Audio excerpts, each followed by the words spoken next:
We're going to get started here in just a second, kind of get everybody going. Say thank you guys for showing up today.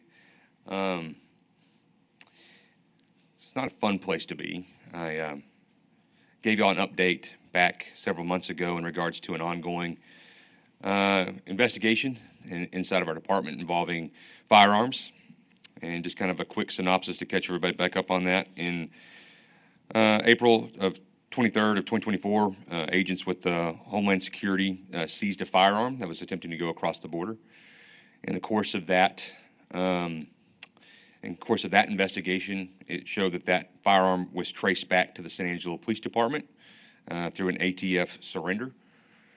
As we went through that process, it was unclear how that occurred. We were able to utilize our internal affairs, did a precursor review, and found that the weapons had been turned over to the San Angelo Police Department in 2021. During the course of that, it was determined that there appeared to be criminal activity that occurred. So the Texas Rangers were contacted, and an investigation ensued. During the course of that investigation, we also ran a parallel internal affairs investigation, which is a investigation that is civil by nature. It's not criminal. We utilize Texas Rangers for criminal investigation purposes, so it helps with the police, policing the police. It's a lot better whenever you have another agency do so. That investigation concluded and was turned over to the district attorney's office I believe in December. Upon the review of our internal investigation, which is completely separate from a criminal investigation, it was concluded that I'll back up a little bit. Before, I didn't tell y'all what this involved. This involved the training division of the San Angelo Police Department. That involved Lieutenant Brian Robinson, Officer Josh Loudermilk, and Officer Charles Flores. That's the three subjects that were found to be involved to some degree, each having varying levels of degrees of culpability and involvement. During the course of the Texas Ranger investigation, Lieutenant Brian Robinson resigned during the early portion of that investigation. And Officer Loudermilk and Officer Flores were placed on basically a paid leave. Administrative leave is what we call it, while we investigate to make sure what's going on. At the conclusion of our investigation, the civil process side, I came to the very apparent conclusion that Officer Loudermilk had violated policies of the San Angelo Police Department and was not appropriate to our standards. And again, I'm talking about civil and not criminal. He was indefinitely suspended in late December. He has appealed to that process, and that's within his right to do so. That is a part of the process of civil service. Everybody is given due process, and in that process still ongoing.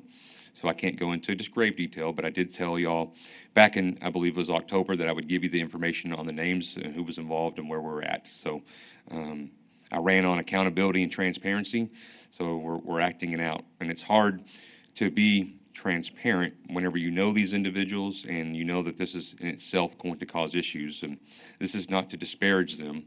It's because if we're going to be truly open to the public and be real with the public about what we're doing, then we have to do stuff just like this. So as that progresses, I will say that the Texas Attorney General's office has reviewed the case and going to be accepting a case for Josh Loudermilk. That does not mean that he's guilty. That does not mean he'll be arrested. It means that they're taking the responsibility of what the local district attorney's office would do. I'll make that very clear. During the course of the investigation, we could see different levels of culpability, meaning there's different levels of responsibility of who was involved in this. And Officer Charles Flores had culpability, but I believe not to the level that deserved termination. In lieu of suspension indefinitely, he was given a 90-day suspension that he accepted. That's a suspension without pay.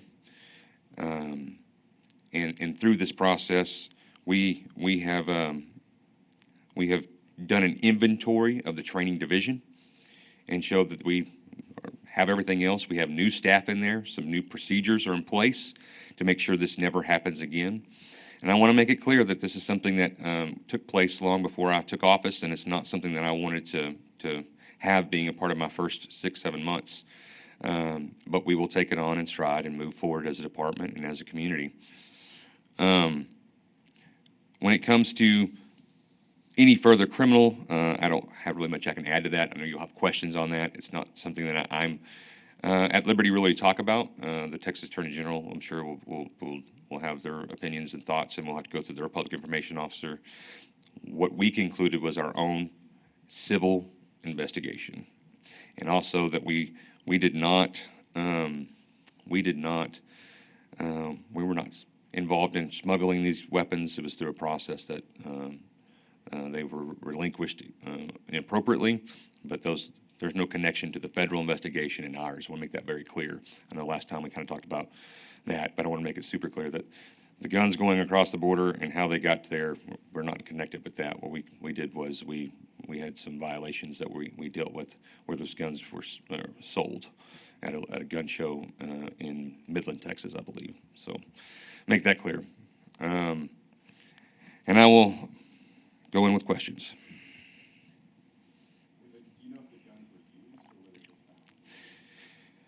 In regards to what part? Yes, sir.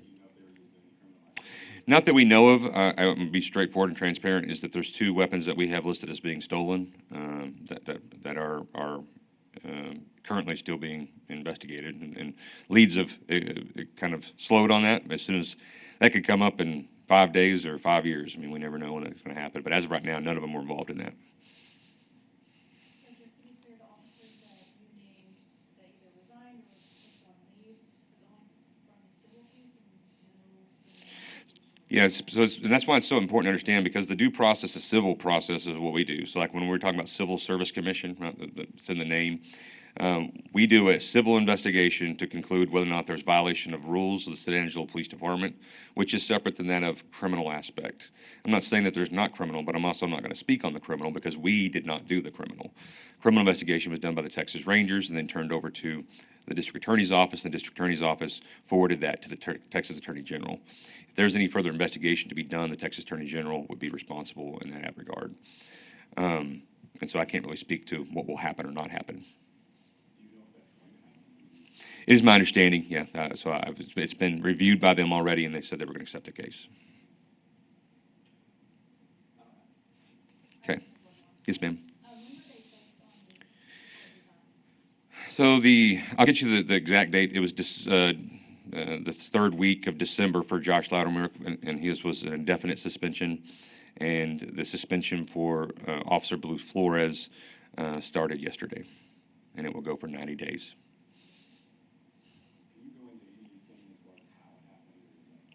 Yeah, I can go to some degree. Is that the weapons were voluntarily surrendered through an ATF. So when you have a license, Walmart had that and had some weapons that had some issues with those weapons, and so they can't sell them, so they turned them over to police. And the police have the option of either using them for internal use or destroying them.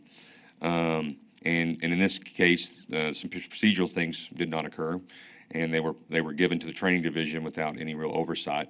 They were left in the training division where during that time frame, the weapons were turned over to 2 officers. You know, I think there was an environment issue, and I think there was a lack of supervision that occurred, and there's some responsibility there. But again, that's once an employee separates from us, we don't have any say over that. The criminal has concluded, and one person was listed as a suspect in that case with the Texas Rangers. If any, I want to make it very clear to the public and anybody else, and I'd like this to be highlighted in any articles that you may have. If at any time these weapons that are still missing, if they come up, we will not hesitate to take appropriate action. And anybody else that might be involved in this, I guarantee you, we're not going to let this be something that is just gone with the wind. And I think by my very actions of being here, back in October, I said I would do something, and here I am saying we're doing it. Even though it's uncomfortable and it's not fun, we're going to do it. And my heart goes out to everybody involved, because this is a terrible tragedy, a loss of trust, and all sorts of things. But I can tell you, from here on out, we got protocols in place, and we're making sure that this will never happen again. And so I want that. I think that's important. All right. I want to thank y'all guys for being here. Any other releases on this, I think will be done by the Attorney General. So I'd like to say at this point, we have done what we need to do and done our due diligence. And but if you have any other questions that might be related to what we talked about today, there will be a paper release that will be this afternoon. Sorry, I was working on it and didn't get it done in time. So we'll get that out to y'all this afternoon. Thank you so much, guys. God bless.